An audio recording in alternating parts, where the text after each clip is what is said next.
이 시간 우리가 살펴보고자 하는 본문 말씀은 너무나도 잘 알려진 내용입니다. 예수께서 어린 소년이 가지고 있던 보리떡 5개와 물고기 2마리로 벳세다 광야에서 이적을 일으켜 예수님을 쫓아온 5,000명의 무리들을 충분히 먹이시고도 12바구니가 남았다는 이 이야기는 사복음서에 모두 기록되어 있는 내용입니다. 여기서 5,000명은 남성 명사로 쓰였기 때문에 남자만 5,000명입니다. 그러면 여자분들도 있을 테고 아이들도 있을 것입니다. 그러나 이 이야기가 주는 감동과 놀라움 뒤에는 그 사건 자체보다도 훨씬 더 심오한 진리가 숨겨 있습니다. 많은 사람들이 이 사건을 단순히 미라클, 즉 기적으로만 이해하고 떡을 통해 5,000명을 먹이신 예수님의 초자연적 능력에만 초점을 맞추는 경향이 있는 것이죠. 그러나 요한복음은 이 사건을 단순한 기적이 아닌 예수 그리스도의 그 신성이라는 정체성을 가리키는 사인, 즉 표적으로 제시하고 있습니다. 사람들은 예수께서 행하셨던 표적을 보고 광야까지 예수님을 따라왔지만 그들의 육체적 필요를 충족시켜주는 빵으로 인해서 오히려 그 빵이 예수님을 진정으로 알지 못하도록 막는 장애물이 되었습니다. 그들은 예수님이 주시는 선물에만 열중했고 그 선물을 주신 주님의 본질에 대해서는 무지했습니다. 오병이어 표적의 궁극적인 의미는 예수께서 요한복음 6장 35절에서 직접 선언하신 내가 곧 생명의 떡이니 라는 말씀에서 완성되는 것이죠. 이 시간 우리는 본문이 알려주는 영적 깨달음을 통해서 육체의 배고픔과 목마름을 초월하여 궁극적인 만족과 목적을 제공하는 생명의 떡이 되시는 예수 그리스도를 깊이 묵상하는 시간 되시기를 소원합니다. 먼저 살펴볼 것은 디베랴의 갈릴리 바다의 의미입니다. 디베랴의 갈릴리 바다의 의미.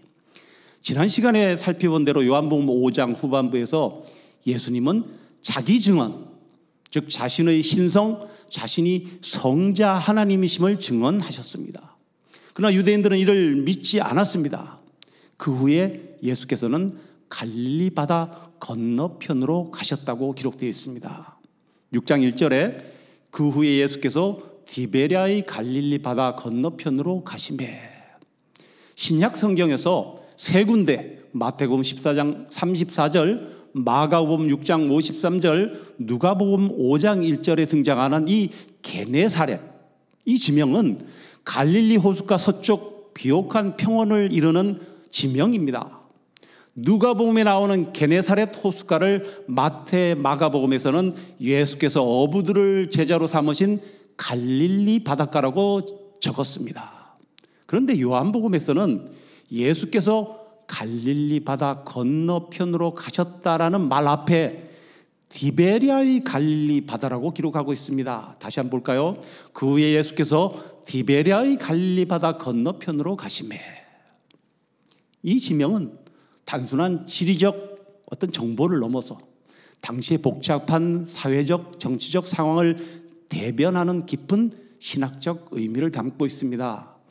당시 갈릴리 지역은 전에도 한번 살펴보았지만 이방의 갈릴리라 불릴 만큼 이방 문화의 영향이 강했습니다.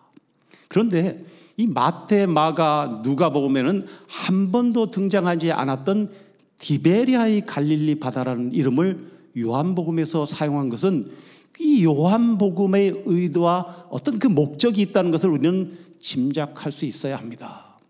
자료에 의하면 이 호수는 3가지 이름을 갖고 있다고 합니다. 갈릴리 바다, 게네사렛 호수, 디베랴 바다입니다.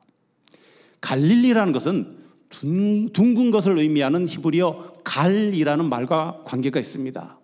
갈릴리 바다의 모양이 둥글기 때문에 붙여진 이름이라고 합니다. 또 하나의 이름인 게네사렛은 갈릴리 호수 모양이 킨노루, 즉 하프, 수금 모양과 같다고 해서 붙여진 이름입니다. 히브리어로 수금을 킨노르라고 부르며 이것이 신약시대의 게네사렛으로 불렸습니다. 반면에 본문 1절의 디베리아의 갈릴리 바다라는 헬라어 원문은 소유격을 사용하고 있기 때문에 디베리아 소유의 갈릴리 바다라는 의미로 해석할 수 있습니다. 즉 그 소유주의 이름이 디베랴라는 것입니다. 그리고 이 디베랴는 예수님과 비슷한 시기인 AD 37년에 사망한 로마 황제 티베리아, 즉 티베리우스를 일컫습니다. 당시 유대 땅의 왕으로 있었던 헤롯 왕의 아들 헤롯 안티파스는 갈릴리 호수 서편에 도시를 건설하여 황제에게 헌납하면서 로마 황제 티베리우스에게 사랑받기 위해 그 이름을 디베랴로 명명했습니다. 그 후에 로마와 그 권력에 아첨하는 자들이 갈릴리 호수 이름까지 황제 이름을 따서 디베랴 호수라고 불렀습니다. 우리는 마태복음 16장의 가이사랴 빌립보라는 지명이 만들어진 이유를 잘 알고 있습니다. 가이사랴 빌립보 역시 헤롯 대왕이 주전 20년에 로마 황제 아우구스투스에게 선물로 받은 도시죠. 주전 3년에 헤롯은 이 도시를 자기 아들인 빌립에게 주었습니다. 헤롯 대왕이 죽은 후에 그의 아들 헤롯 빌립이 이곳을 자기의 수도로 정하면서 아부하는 마음으로 로마 황제의 칭호인 가이사라는 이름을 따서 가이사랴, 그리고 자기 이름을 붙여 가이사랴 빌립보라고 지었습니다. 이처럼 요한복음도 갈릴리 호수를 디베랴라는 이름을 사용하여 본문인 6장과 함께 마지막 21장에도 기록하고 있습니다. 요한복음 21장 1절에 그 후에 예수께서 디베랴 호수에서 또 제자들에게 자기를 나타내셨으니 나타내신 일은 이러하니라. 즉 요한복음의 마지막 배경 역시 갈릴리가 아니라 디베랴의 호수였습니다. 그만큼 이 디베랴라는 단어는 요한복음이 말하고자 하는 중요한 의도를 지니고 있습니다. 디베랴라는 지명이 세상왕 티베리우스에게 바쳐진 땅이라는 점은 그곳에서 일어난 오병이어의 기적이 세상의 모든 권세와 대비되는 진정한 황제, 즉 예수 그리스도의 신적 권능을 극적으로 드러내는 무대였음을 상징적으로 보여주고 있는 것입니다. 이처럼 예수님의 사역은 세상의 정치적, 경제적 지배를 넘어서 영적인 영역에서 궁극적인 권위를 선포하고 있습니다.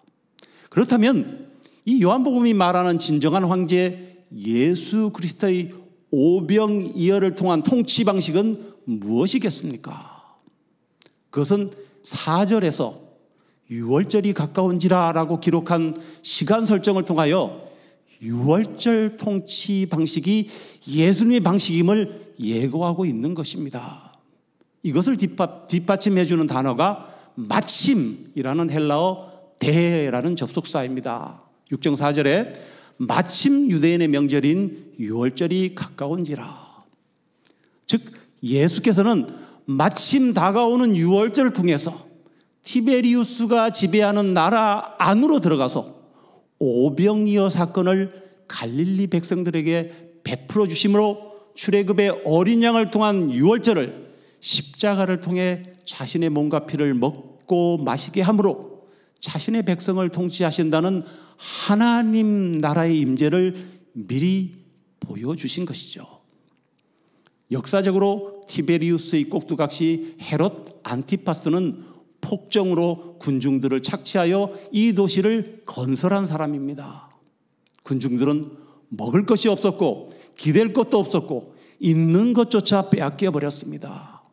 그들은 또한 하나님을 믿는다는 유대 예루살렘 사람들로부터 인간 취급도 받지 못하는 사람들이었습니다. 남자만 5,000명, 어린아이와 여자와 어린아이까지 합치면 10,000명은 좋게 넘는 그들이 기대고 싶어하고 먹고 싶어하는 마음을 예수님은 아셨습니다. 그래서 예수님은 그들에게 빵과 물고기를 주신 것입니다. 이 말씀은 오늘 우리에게도 주는 경고이기도 합니다. 우리는 영원하지 않은 이 세상의 것들을 위해 너무 많은 에너지를 소비하고 있지 않는가 하는 것이죠. 예수님은 우리의 궁극적인 배고픔은 물질적인 것이 아니라 하나님과의 관계에서 오는 영적인 것임을 깨닫게 하시는 것입니다. 두 번째로 살펴볼 것은 인간의 한계와 예수님의 초월성, 즉 얼마가 필요한가와 무엇이 있는가 하는 것입니다. 예수님은 갈릴리 바다 건너편으로 가셨는데 이 여정은 단순한 이동이 아니었습니다. 당시 갈릴리는 이스라엘 북부의 변두리였고 예루살렘과 유대 중심부와는 다른 분위기였습니다. 사실 이 땅은 이스라엘 백성들이 가나안 땅을 정복하고 12지파 중에 납달리 지파에 분배된 땅이었습니다. 그러나 솔로몬 왕 때 성전 건축과 왕궁 건축을 위해 목재들을 보내준 두로왕 히람에게 그 대가로 솔로몬은 갈릴리 지역의 20성읍을 주었습니다. 이로 인해 이스라엘의 땅이었던 이곳이 이방의 땅으로 바뀌었습니다. 그리고 결국 북이스라엘이 아수르에 의해 멸망당할 때 이곳은 아수르의 땅이 되고 마는 것이죠. 하나님께서 허락하신 이스라엘 땅이 이방 민족의 땅이 되는 처량한 신세가 된 것입니다.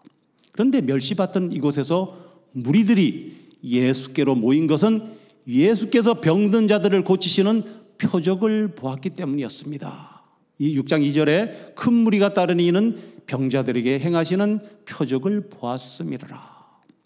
여기서 표적이라는 헬라어 복수형 세메이아는 단순히 기적을 의미하는 것이 아니라 어떤 궁극적인 실체를 가리키는 표지판 또는 징표라는 의미입니다. 즉 예수께서 그동안 행하신 기적들은 그가 누구인지를 가르치는 표지판과 같음을 암시하고 있습니다. 그러나 무리들은 겉으로 드러나는 이 기적, 즉 예수께서 행하신 육체적인 치유에만 초점을 맞추었습니다. 그들은 예수님이 행하신 놀라운 일을 보고 감탄했지만 그 기적이 가리키는 궁극적인 실체, 즉 예수님이 누구신지는 깨닫지 못한 것이죠. 예수께서는 훗날 그들을 향해 요한복음 6장 26절에 너희가 나를 찾는 것은 표적을 본 까닭이 아니요 떡을 먹고 배부른 까닭이로다 라고 경고하셨습니다. 이는 예수님을 단순히 자신의 필요와 욕망을 채워주는 수단으로 여기는 기복신앙에 대한 강력한 예수님의 비판입니다. 이러한 기적들은 예수님이 그리스도이시며 하나님의 아들이심을 증명하는 계시며 궁극적으로는 우리를 영원한 생명으로 초대하는 이정표 역할을 합니다. 우리 역시 종종 삶의 문제 해결이나 축복 같은 눈에 보이는 표적만을 쫓으며 신앙생활을 할 때가 있습니다. 하지만 예수님은 그 표적, 즉 표지판을 통해 자신에게 오도록 초청하고 계십니다. 예수께서는 우리가 표적 자체에 머무를 것이 아니라 표적이 가리키는 최종 목적지 진정한 생명의 근원이신 예수님을 만나야 한다고 말씀하고 계십니다. 자, 그렇다면 우리의 한계는 어디에 있습니까? 예수께서 큰 무리가 자기에게 오는 것을 보시고 제자 빌립에게 물으셨습니다. 5절에서 6절입니다. 예수께서 눈을 들어 큰 무리가 자기에게로 오는 것을 보시고 빌립에게 이르시되 우리가 어디서 떡을 싸서 이 사람들을 먹이겠느냐 하시니 이렇게 말씀하시면 친히 어떻게 하실지를 아시고 빌립을 시험하고자 하심이라. 예수님이 빌립에게 하신 질문은 그를 시험하시려는 의도였습니다. 그리고 예수께서는 빌립을 시험하실 때 친히 자신이 어떻게 하실지를 알고 계셨다고 말씀합니다. 예수님이 빌립에게 하신 이 질문 속에는 어디서 떡을 사서 이 많은 사람들을 먹일 수 있겠느냐라는 인간의 눈에 보이는 한계와 예수님 자신이 친히 성취하실 하나님의 능력을 서로 대조하시려는 의도가 담겨 있는 것이죠. 빌립은 200데나리온의 떡으로도 부족하다고 대답하면서 인간적인 계산과 그것의 불가능함을 토로하고 있습니다. 한 데나리온이 노동자의 하루 품삯으로 간주한다면 약 3만 불 이상의 돈이 있어야 하고 그것으로도 부족하다는 것입니다. 그의 계산은 분명했습니다. 틀리지 않았습니다. 하지만 이는 하나님의 능력을 자신의 지식과 상식의 틀 안에 가두는 전형적인 모습입니다. 그리고 이것은 우리의 삶에서도 자주 마주치는 모습이기도 합니다. 여기서 예수님이 말씀하신 시험하다라는 헬라어 페이라조는 첫 번째 의미가 attempt, 시도하다, 노력하다라는 뜻이고 두 번째 의미가 테스트, 시험하다라는 뜻입니다. 이 말을 보자면 이것은 예수께서 인간의 노력으로, 인간의 시도로 불가능하다고 생각하는 그 한계와 믿음을 시험하셨다는 것입니다. 다른 한 제자 베드로의 형제 안드레가 한 소년이 보리떡 5개와 물고기 2마리를 가진 것을 보았습니다. 그러나 안드레 역시 이것이 이 많은 사람들에게 무슨 소용이 있겠느냐는 부정적인 반응을 보였는데 그것은 예수님의 물음에 200데나리온의 떡으로도 부족하다는 빌립의 대답이 안드레에게 영향을 끼쳤습니다. 우리는 이 시간 이 사건이 단순히 배고픔의 문제의 해결을 넘어서 예수께서 제자들에게 나는 할 수 없지만 눈에 보이는 상황으로는 불가능하지만 주님은 하실 수 있다는 신앙의 본질을 가르치기 위한 것임을 짐작할 수 있습니다. 또한 이 기적은 인간의 한계 속에서 하나님의 능력이 어떻게 역사하시는지를 보여주는 중요한 교훈을 담고 있는 것이죠. 우리의 삶에서도 우리는 종종 빌립과 같이 눈앞의 문제에 갇혀서 얼마가 필요한지부터 계산하지만 예수님은 우리에게 무엇이 있는지 로고스이자 말씀이신 주님이 나와 함께 계시는지를 물으시며 믿음의 결단을 촉구하시는 것입니다. 그 다음으로는 인간의 한계에 대해서 예수님의 초월성을 살펴봅니다. 예수께서는 빌립을 시험하셨다고 했습니다. 아무것도 살 수 없는 광야입니다. 이 문제를 해결할 수 있는 인간적인 방법은 떡을 사서 먹는 것입니다. 그러나 외딴 곳이라 떡을 살 수도 없고 만들 수는 더욱 없습니다. 또 산다고 해도 엄청난 돈이 필요하고 돈이 있다 하더라도 그 많은 양의 떡을 구할 수가 없는 것이죠. 5,000명이나 되는 사람들을 먹이는 것은 불가능하다는 것입니다. 여자와 어린아이까지 합치면 10,000명이 넘는 인원이죠. 자, 우린 여기서 구약 성경으로 잠시 자리를 옮겨서 민수기의 히브리어 제목의 메 미드바르, 우리말로 광야에서라는 뜻임을 우리는 알아야 합니다. 또한 신명기의 히브리어 제목은 엘레 하드바림, 이것은 말씀이다 라는 뜻입니다. 신명기 1장 1절에는 출애굽한 이스라엘 백성들이 맞닥뜨린 아무것도 없는 광야에 오로지 하나님의 말씀만이 선포되었다고 기록하고 있습니다. 신명기 1장 1절, 이는 모세가 요단 저쪽 숲 맞은편의 아라바 광야 곧 바란과 도벨과 라반과 하세롯과 디사압 사이에서 이스라엘 무리에게 선포한 말씀이니라. 여기서 광야의 히브리어는 미드바르, 그리고 이 단어에서 전치사 미를 뺀 다바르는 말씀입니다. 즉 헬라어로 로고스입니다. 참으로 의미가 깊은 단어입니다. 광야 미드바르는 사람이 살기 어렵고 물과 양식이 없는 척박한 땅입니다.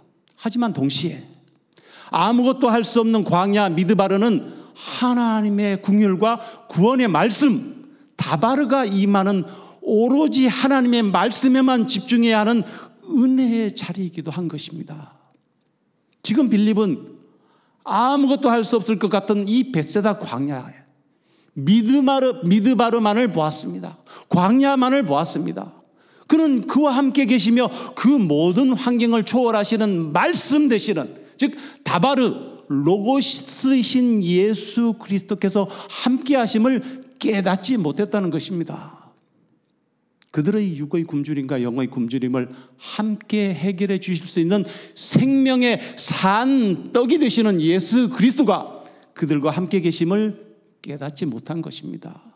그렇게 그는 예수님의 질문에 해결의 답이 되는 다바르 로고시스이신 주님을 제외한 채 답을 찾으려고 애쓰고 있었습니다. 그리고 그의 답은 조금씩 받게 하더라도 부족하다는 것이었습니다. 빌립이 대답하되 각 사람으로 조금씩 받게 할지라도 200데나리온의 떡이 부족하리이다. 6장 7절입니다. 빌립의 모습, 이것은 그 당시 제자들뿐만 아니라 오늘 우리의 모습을 반영하는 것이기도 합니다. 200데나리온의 떡으로도 부족할 것이라는 빌립의 대답에도 불구하고 말씀이신 예수님의 초월의 능력은 어떻게 얘기하셨습니까? 그들의 원대로 주심을 이루셨습니다. 6장 11절에 축사하신 후에 앉아있는 자들에게 나눠주시고 물고기도 그렇게 그들의 원대로 주시니라. 오병이어 사건은 사복음서에 모두 기록되어 있는 유일한 사건입니다. 그런데 공관복음서에는 이 장면에서 그들이 배불리 먹었다라고만 기록한 반면에 요한복음에는 호손에델론, 헬라어로 호손에델론, 원대로, 그들이 원하는 대로 주셨다고 말하고 있습니다. 예수께서 주고 싶은 만큼 주신 것이 아니라 예수님을 쫓아온 무리들이 원하는 대로 주셨다는 것입니다. 여기서 사도 요한은 예수님이 단순히 기적을 행하신 분이 아니라 생명의 떡, 영원한 생명을 주시는 분, 즉 예수님의 그 신성을 드러내고 있는 것입니다. 또한 이것은 단순히 그들의 육체적 만족을 넘어선 영적인 갈망까지 채워주실 분임을 의미합니다.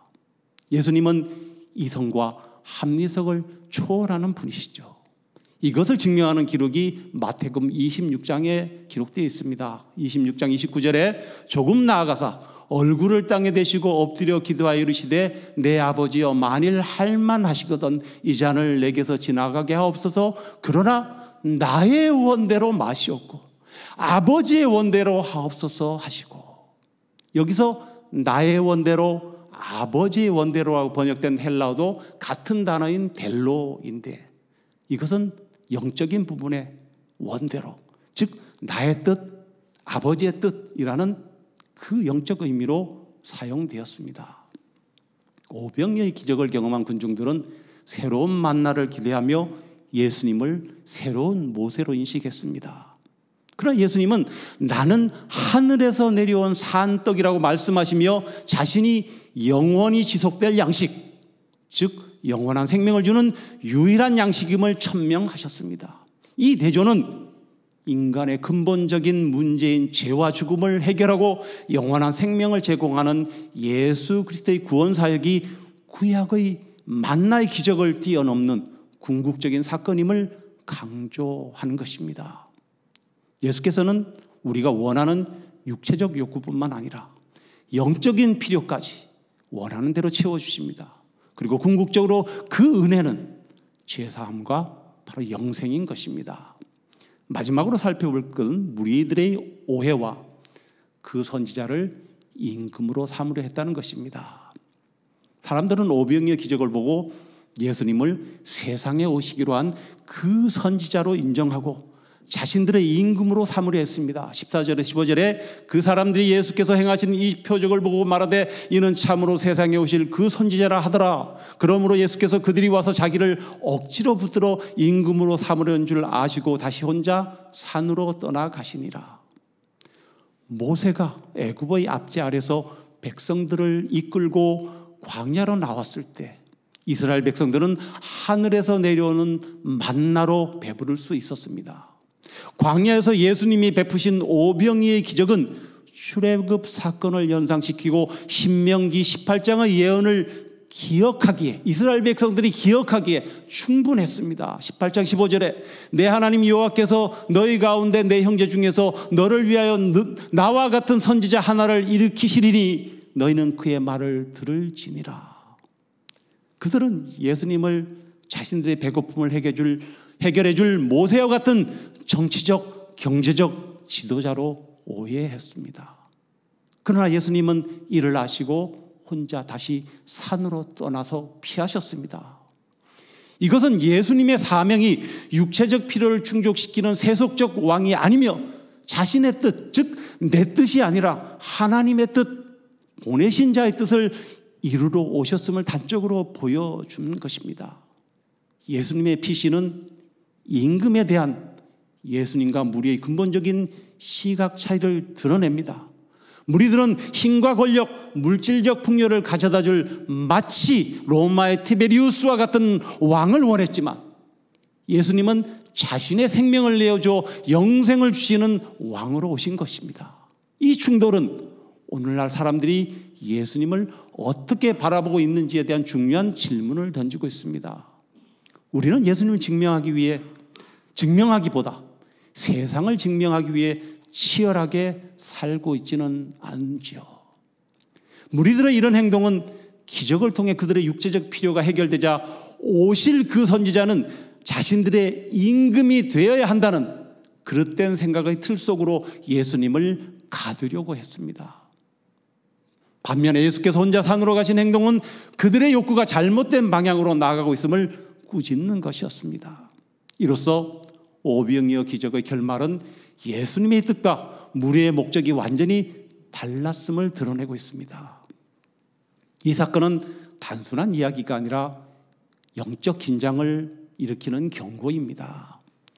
우리 역시 하나님의 말씀을 자신의 이익에 맞게 해석한다면 예수께서 우리를 떠나 산으로 가시거나 아니면 우리가 주님을 버릴 수도 있는, 즉 십자가에 못 박으라고 외치는 그 군중들처럼 불행을 낳을 수 있다는 것을 암시하고 있습니다. 참된 신앙은 자신의 성공이 아닌 공동체적 가치와 하나님께 영광 돌리는 삶을 추구하는 것이기 때문입니다. 말씀을 맺습니다. 우리는 오병이의 기적을 통해 우리 시대에 던지는 예수님의 음성을 들었습니다. 5천 명을 먹이신 기적은 단지 배고픔을 해결한 사건이 아니라 우리를 향한 예수님의 심장과 그분의 영원한 정체성을 드러낸 위대한 표적이었습니다. 군중들은 썩어 없어질 빵을 구하기 위해 예수님을 찾았지만 예수님은 그들에게 결코 줄이지 않고 목마르지 않는 영원한 생명을 주고자 하신 것입니다. 우리 안에 있는 배고픔은 무엇입니까? 우리 삶의 궁극적인 만족은 어디에 있습니까? 혹시 우리는 눈에 보이는 물질적 축복이나 세상적인 성공, 즉 썩을 양식을 위해 예수님을 따르고 있지는 않은가 하는 것이죠. 만약 우리의 신앙이 그저 현실적인 문제 해결을 위한 수단에 불과하다면 우리의 신앙은 언젠가 마주하게 될 광야 같은 절망 앞에서 무너질 수밖에 없다는 것을 말하고 있습니다. 주님은 우리에게 빌립의 계산이 실패했던 현장, 그러나 어린아이의 작은 헌신이 쓰임받았던 기적의 현장을 기억하라고 말씀하십니다. 우리 인생의 문제 앞에서 인간적인 계산과 합리적인 판단만을 내세우며 주저하기보다 우리의 재능, 시간, 재물이 아무리 미약해 보여도 주님께 드려질 때 그것은 상상할 수 없는 하나님의 역사로 이어짐을 확신하는 것입니다. 기적은 빈들 미드바리에서 일어났습니다. 우리의 삶이 절망적인 광야 같을지라도 그것은 하나님께서 영광을 채우시기 위해 택하신 장소입니다. 우리의 한계가 끝나는 지점에서 비로소 하나님의 역사가 시작되기 때문입니다. 이제 우리는 세상이 줄 수 없는 영원한 양식, 즉 생명의 떡이 되신 예수 그리스도께로 나아가야 합니다. 예수님은 말씀하십니다. 6장 35절에 나는 생명의 떡이니 내게 오는 자는 결코 줄이지 아니할 터이요 나를 믿는 자는 영원히 목마르지 아니하리라. 이 말씀은 우리의 영원한 배고픔과 목마름이 말씀이 되시며 다바르가 되시고 로고스가 되시는 예수님 안에서만 온전히 해결될 수 있음을 약속하시는 것입니다. 이 시간 우리 삶의 허기짐을 가지고 생명의 떡이 되시는 주님께 나와 우리의 욕망과 필요를 내려놓고 오직 그분과의 관계 속에서 진정한 만족과 영원한 생명을 얻고 우리의 모든 소망과 목적을 예수 그리스도께 두는 신앙으로 무장하는 저와 여러분 되시기를 간절히 소원합니다.